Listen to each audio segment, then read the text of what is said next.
हमारे ज़िंदगी में अगर दुख आ जाए तो हम जीना नहीं छोड़ते हैं दोस्तों। तो वैसा ही दुख मेरे ज़िंदगी में भी आया था 7 साल पहले। तो मेरा ये बेटा है छोटू, जो कि 7 साल का है और ये एक अबनॉर्मल बेबी है और इसके दिल में 4 छेद भी है। सीपी चाइल्ड है दोस्तों।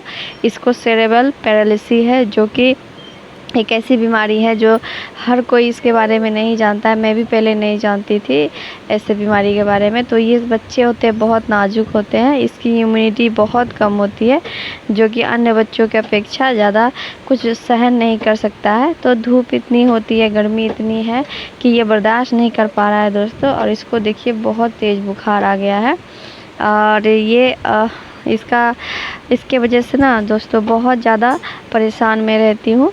तो किसके ज़िंदगी में कब दुख आ जाए ये पता नहीं चलता है।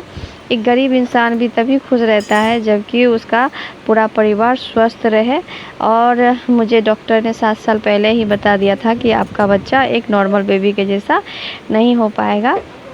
जैसे कि एक नॉर्मल बेबी अपना ज़िंदगी जीता है वैसे नहीं जी पाएगा। तो उधर मैंने छोटू को दवाई खिला दिया था और उसके बाद मैं यहाँ सत्तू बनाने आ गई हूँ, क्योंकि गर्मी इतनी है कि कोई खाना खाना ही नहीं चाहता है। तो मैं ज़्यादा खाना नहीं बनाती हूँ। तो यहाँ सत्तू बना रही हूँ। सत्तू के लिए मैं प्याज काट के रख दी हूँ दोस्तों। तो इसमें सत्तू बनाएंगे और सबको सत्तू ही खिलाएंगे और सत्तू खाना भी चाहिए, जो कि सेहत के लिए बहुत अच्छा रहता है। तो यहाँ देखिए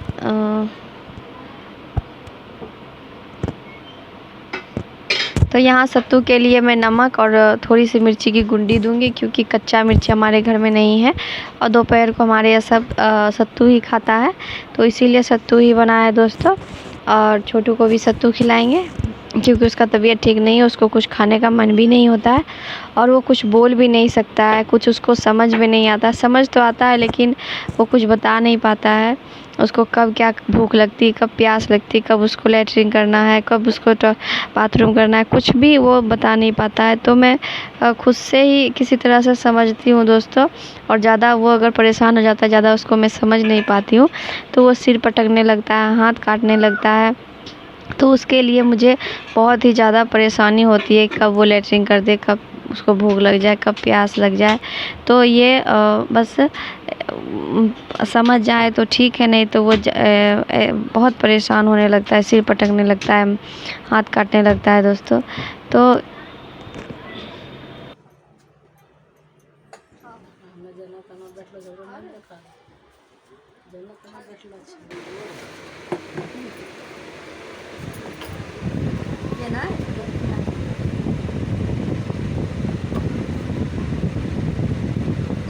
तो सत्तू कैसा लग रहा है पूछो? कैसा लग रहा है सत्तू?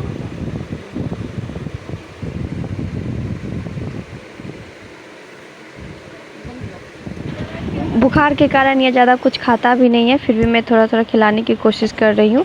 और दवाई देने के बाद जब इसका बुखार हल्का हल्का कम होने लगा तो ये सोने लगा। तो देखिए ये कैसे सोता है, ये बैठते बैठते ऐसे ऐसे ही झूलते झूलते ही सोता है। और अगर मैं अब इसको छूऊंगी तो ये उठ जाएगा। तो ये पूरा जब ऐसे होते होते नींद में आ जाता है तो खुद ब खुद आगे ऐसे लेट के सो जाता है।